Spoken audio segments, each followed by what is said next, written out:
प्रिय विद्यार्थियों, स्वागत है आप सभी लोगों का हमारे यूट्यूब चैनल में। और आज हम लोग स्टार्ट करने जा रहे हैं लेक्चर नंबर 6। इसके पहले हम लोगों ने लेक्चर 1 से लेकर 5 तक पढ़ चुके हैं और उसमें किसी को कुछ भी प्रॉब्लम है तो आप व्हाट्सएप ग्रुप में पूछ सकते हैं, डाउट कुछ भी डाउट हो, ठीक है। और यदि आपने 1 से 5 तक वीडियो नहीं देखा है तो पहले वीडियो को देख लें और प्लीज़ मेरे चैनल को सब्सक्राइब करें और वीडियो को लाइक कर दें, ठीक है। स्टार्ट करते हैं आज का क्लास। हाँ, तो लास्ट क्लास में मैंने एक क्वेश्चन दिया था आप लोगों को प्रैक्टिस करने के लिए और बोला था कि आप लोग आंसर उसका कमेंट बॉक्स में दे देना। तो बहुत से लोगों ने आंसर दिया है, ठीक है। आज का लेक्चर स्टार्ट करते हैं दृढ़ता गुणांक से। पहला टॉपिक है आज का। दृढ़ता गुणांक क्या होता है? अपरूपण गुणांक भी इसको हम लोग बोलते हैं, इंग्लिश में बोलते हैं modulus of rigidity. Modulus of rigidity, rigidity गुणांक, मॉडुलस ऑफ रिजिडिटी। दृढ़ता गुणांक क्या? अपरूपण गुणांक। इसके पहले हम लोगों ने क्या पढ़ा? प्रत्यास्थता गुणांक 3 प्रकार का होता था, आयतन प्रत्यास्थता गुणांक, यंग प्रत्यास्थता गुणांक और दृढ़ता गुणांक। पहला क्या था? पहला था यंग गुणांक, इसको y बोलते थे। दूसरा क्या था? आयतन प्रत्यास्थता गुणांक, capital B। And third one is दृढ़ता गुणांक, मॉडुलस ऑफ रिजिडिटी। क्या होता है? जब किसी वस्तु जैसे क्षैतिज समतल पर रखी पुस्तक अथवा बेलन के दो समांतर फलकों में से एक फलक को स्थिर रखते हुए, ये इंपॉर्टेंट है, एक फलक स्थिर रहना चाहिए, दूसरे फलक पर स्पर्श रेखीय दिशा में बल लगाया जाता है तो वस्तु की लंबाई तथा आयतन तो नियत बने रहते हैं, परंतु वस्तु की आकृति विकृत हो जाती है, डिफॉर्म हो जाती है, तथा वस्तु में उत्पन्न हुई विकृति को अपरूपण विकृति कहते हैं, शियर स्ट्रेन कहते हैं, शियर स्ट्रेन। क्या है क्वेश्चन? क्वेश्चन ये बोल रहा है, सपोज ये सिलेंडर है कोई, ठीक, इसको नीचे मैंने फिक्स करके रखा है और ऊपर ये फ्री है। इस पर जब शियर फोर्स लगाओगे, स्पर्श रेखीय बल मीन्स आप इसको ऐसे ठेलोगे, जब धक्का दोगे तो क्या होगा, ये इसका शेप कुछ ऐसा हो जाएगा। देखो, इसका शेप मीन्स ऊपर से थोड़ा ये इधर चलाएगा और ये भी इधर ऐसा कुछ हो जाएगा। इसका शेप अभी भी वैसे रहेगा, बेलन था, बेलन है, बट थोड़ा सा डिफॉर्म हो जाएगा। अब इसका शेप ऐसा हो जाएगा, ठीक है। अगर आप इसको ऐसे धक्का दोगे, यहाँ पे अगर ये फिक्स है तो ऊपर वाली सतह थोड़ा आगे बढ़ जाएगी, यहाँ पे आ जाएगी, परंतु वस्तु की आकृति विकृत हो जाती है। वस्तु में उत्पन्न हुई विकृति को अपरूपण विकृति कहते हैं। इस तरीके से जो वस्तु में विकृति उत्पन्न हो रही है उसे अपरूपण विकृति या शियर स्ट्रेन कहते हैं, SHEAR, शियर स्ट्रेन। ठीक, इंग्लिश टर्म याद रखना। देखो इसको समझते हैं यहाँ पे।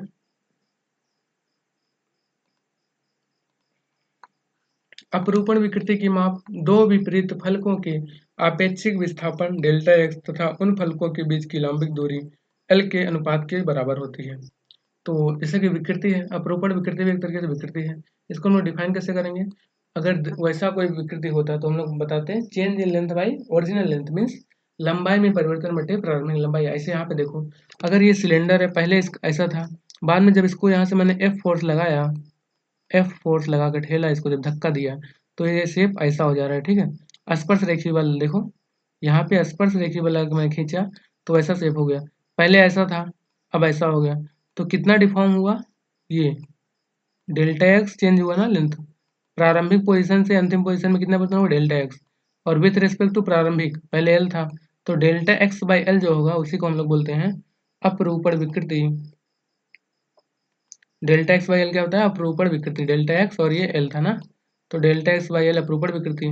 और ये मान लो कि ये एंगल थीटा है, ये कोण थीटा है, तो टेन थीटा क्या होता है? ये देखो समकोण त्रिभुज बन रहा है, तो टेन थीटा बराबर लंब बटे आधार, means delta x by L, लंब बटा आधार। ठीक, तो टेन थीटा बराबर लंब बटा आधार, इतना हो गया डेल्टा एक्स बाई एल। और यही क्या होता है? अपरूपण विकृति, जहाँ थीटा बेलन का ऊर्ध्वाधर से झुकाव है, ऊर्ध्वाधर लाइन ये है, और ऊर्ध्वाधर से कितना झुका है उसे बोलते हैं हम लोग थीटा। चित्र 1.13 बी में देख लो आप लोग। परंतु ठोसों में अपरूपण विकृति अत्यंत कम होती है, मीन्स बोल रहा है जो अपरूपण विकृति का मान होता है बहुत कम होता है, अतः tan theta approximately equal theta लिया जाता है। मीन्स जब टेन थीटा का वैल्यू बहुत कम होगा तो जो थीटा और टेन थीटा वैल्यू होगा दोनों लगभग सेम ही होता है, लगभग बराबर होता है, ठीक है। टेन थीटा लगभग बराबर होता है थीटा के, तो आप टेन थीटा को थीटा भी लिख सकते हो, नो प्रॉब्लम। यहाँ पे देखो, वही यहाँ भी बोला है कि झुकाव है, अपरूपण विकृति कम होती है tan थीटा बराबर थीटा। तो वहाँ पे हमने देखा था कि अपरूपण विकृति क्या होता था, tan थीटा होता था ना, tan थीटा, और यही क्या होता था, delta x by L. Okay, tan theta या डेल्टा एक्स बाई एल। तो आप tan थीटा को ले सकते हो थीटा, क्योंकि जो डेल्टा एक्स बाई एल की वैल्यू होती है बहुत स्मॉल होती है, बहुत छोटी होती है। अब देखो, वस्तु के एकांक पृष्ठ क्षेत्रफल पर जिस पर स्पर्श रेखीय बल लगा हो पर कार्य करने वाले स्पर्श रेखीय बल को स्पर्श रेखीय प्रतिबल कहते हैं। मीन्स किसी वस्तु के एकांक क्षेत्रफल पर कार्य करने वाले स्पर्श रेखीय बल को स्पर्श रेखीय प्रतिबल कहते हैं। अब यहाँ से आप निकालोगे स्पर्श रेखीय प्रतिबल क्या हो जाएगा, एफ मीन्स क्षेत्रफल बटे area, sorry F means force बटे एरिया, स्पर्श रेखीय बल बटे क्षेत्रफल हो जाएगा स्पर्श रेखीय प्रतिबल। आपको पता है दृढ़ता गुणांक का फार्मूला क्या होगा, दृढ़ता गुणांक वही होगा क्या, प्रतिबल बटे विकृति। यहाँ पे स्पर्श रेखीय प्रतिबल लेना पड़ेगा और आयतन विकृति लेना पड़ेगा, बस काम बन गया।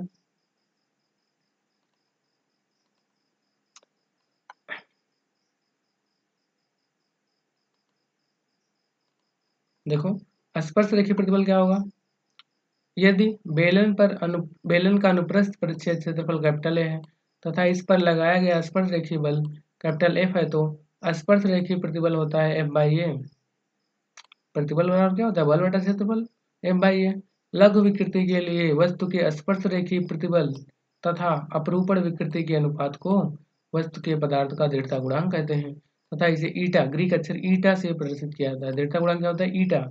ये क्या होगा, प्रतिबल, स्पर्श रेखीय प्रतिबल कितना, एफ बाई ए बटे थीटा, या एफ बटे ए थीटा होगा, एफ बटे ए थीटा। बस आपको इतना ध्यान देना है। इसका भी मात्रक वही होगा जो आयतन प्रत्यास्थता गुणांक का होता था, यंग प्रत्यास्थता गुणांक का होता था, या प्रत्यास्थता गुणांक का होता है। सबका मात्रक और विमा सेम होगा। जितने भी आपने गुणांक पढ़ा है, चाहे वो प्रत्यास्थता गुणांक हो, आयतन प्रत्यास्थता गुणांक हो, यंग गुणांक हो, दृढ़ता गुणांक हो, सबका यूनिट, मात्रक और विमा मीन डायमेंशन सेम होगा। ओके, अब देखो दृढ़ता गुणांक होता है eta equal to F by A theta, that is F बटे ए थीटा। ओके, अपरूपण विकृति केवल ठोसों में उत्पन्न की जा सकती है, अपरूपण विकृति केवल ठोसों में उत्पन्न की जा सकती है, अतः दृढ़ता गुणांक केवल ठोसों का विलक्षण है। इंपॉर्टेंट नोट पॉइंट नोट करके लिखना इसको, कि जो अपरूपण विकृति होती है केवल ठोस में उत्पन्न होगा, क्योंकि यहाँ पे क्या है, स्पर्श रेखीय बल लगाते हैं ना, तो स्पर्श रेखीय बल लगा के जो उसका शेप में परिवर्तन होता है उसे हम लोग बोलते हैं, उससे तो उत्पन्न होता है ना दृढ़ता गुणांक। अगर मान लो द्रव है तो उसमें फोड़ लगाओगे तो स्लिप कर जाएगा ना, तो कोई उसमें विकृति नहीं होगा, डिफॉर्मेशन नहीं होगा। गैस है तो और कुछ नहीं होगा। इसका मतलब जो दृढ़ता गुणांक है सिर्फ किसके लिए डिफाइन है, ठोसों के लिए। इंपॉर्टेंट है, याद रखना। द्रवों तथा गैसों का नहीं, मीन द्रवों तथा गैसों का गुण यह नहीं होता है, द्रवों तथा गैसों में दृढ़ता का गुण नहीं होता है, अतः इनका दृढ़ता गुणांक शून्य होता है। ये भी आ सकता है ऑब्जेक्टिव में क्वेश्चन, कि द्रवों तथा गैसों का दृढ़ता गुणांक होता है 0, इनमें से कोई नहीं, अनंत। उसके बाद कुछ ऑप्शन एक और देगा, नन ऑफ दिस, तो क्या होगा आंसर 0। दृढ़ता गुणांक कैसे है, मात्रक वही होगा न्यूटन प्रति मीटर स्क्वायर, विमा भी होगा ml-1 t-2। अब तो आप लोगों को याद हो गया होगा यार, 4 बार देख लिया।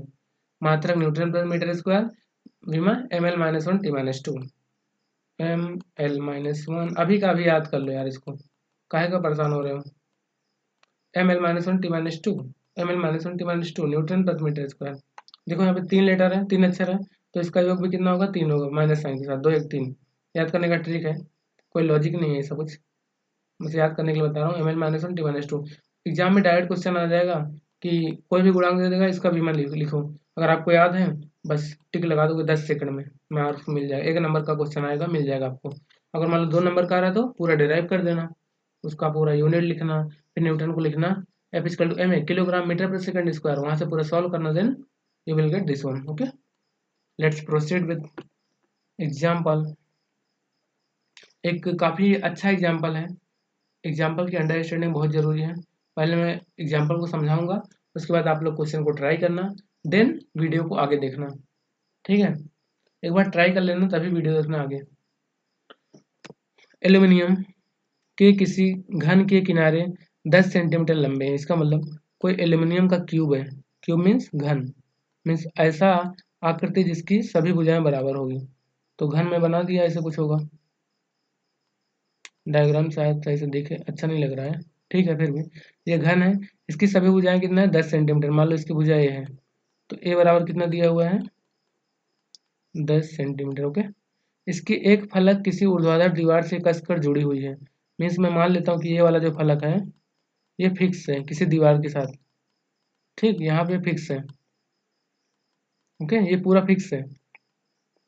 इस घन के सम्मुख फलक से 100 किलोग्राम का एक द्रव्यमान जोड़ दिया गया है। इस घन के सम्मुख में यहाँ पे अगर फिक्स है तो यहाँ पे आपको क्या बोला है, एक फोर्स लगा रहा है कितना, 100 KG force, 100 kilogram force means बल या द्रव्यमान जोड़ दिया गया है।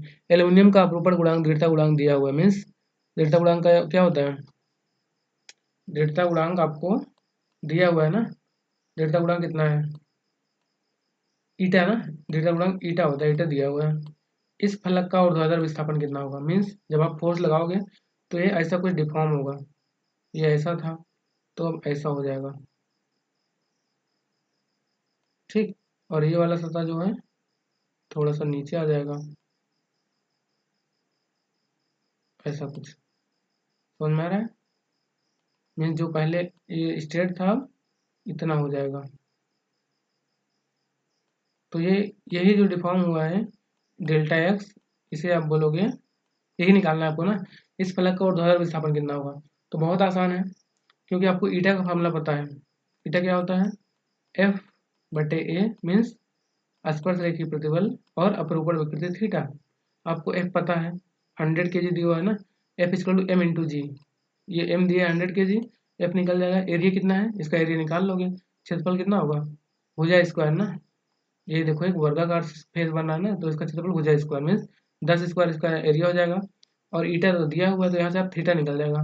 थीटा बराबर क्या होगा, थीटा बराबर अभी मैं बताया, थीटा बराबर टेन थीटा, सिंस थीटा का मान बहुत छोटा होता है तो थीटा को आप टेन थीटा ले सकते हो।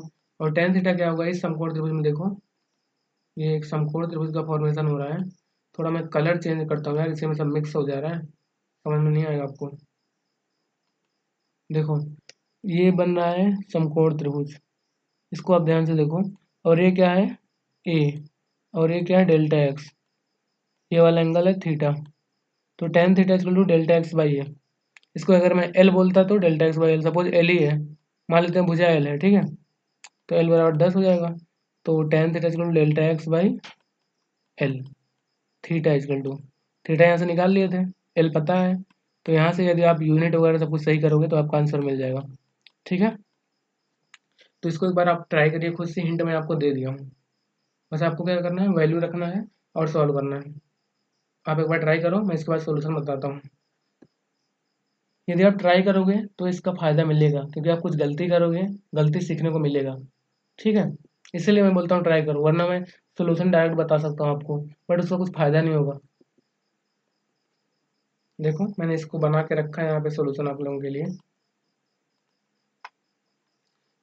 जब घन के एक फलक को दीवार के साथ कसकर जोड़ते हुए विपरीत फलक पर भार लटकाते हैं तो घन में अपरूपण विकृति उत्पन्न होती है।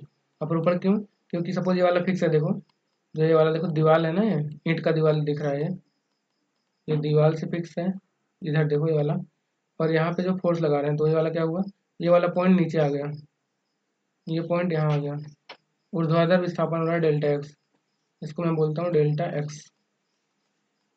ठीक, ये डेल्टा एक्स हो गया, और इसका भुजा क्या दिया है, यहाँ पे एल दिया हुआ है, माना कि भुजा एल है, फोर्स लगा रहे हैं, देखो उसका शेप ऐसे चेंज हो जाएगा।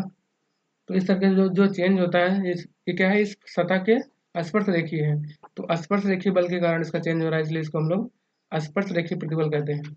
और इससे जो इसमें विकृति उत्पन्न होगा वो क्या होगा, अपरूपण विकृति। माना सम्मुख ऊर्ध्वाधर फलक का विस्थापन डेल्टा एक्स तथा सम्मुख फलकों के बीच दूरी एल है, मीन्स सभी भुजाएं एल है। अपरूपण विकृति क्या होगा, delta x by l, eta equal to f बटे ए थीटा, मैंने पढ़ा था, एफ बटे ए थीटा के स्थान में डेल्टा एक्स बाई एल, तो यहाँ से डेल्टा एक्स निकल जाएगा एफ एल बटे ए इंटू एफ एल, क्या हो जाएगा एफ एल बटे ए इंटू, ये हो जाएगा ईटा ना, हाँ यहाँ पे ईटा है, दिखने में शायद प्रॉब्लम हो रहा है ना।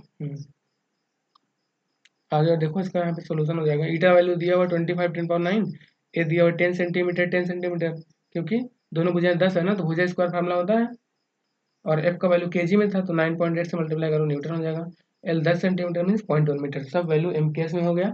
अब आप क्या करोगे, वैल्यू रख दोगे और आंसर मिल जाएगा, बहुत आसान काम है। देखते हैं कैसे आंसर मिलेगा। अतः फलक का विस्थापन क्या हो जाएगा, फार्मूला क्या है, delta x is equal to f l बटे ईटा इंटू एफ कितना 980 न्यूटन, एल कितना है 0.1 मीटर और ईटा कितना है, इतना है, ए इतना है। जब वैल्यू रख दिया तो 4 × 10⁻⁷ मीटर, ये आपका आंसर हो गया। ठीक है, आई थिंक आपको समझ में आ गया होगा। तो आज हम लोगों ने दृढ़ता गुणांक तक कंप्लीट कर लिया है। नेक्स्ट क्लास में आगे बढ़ेंगे।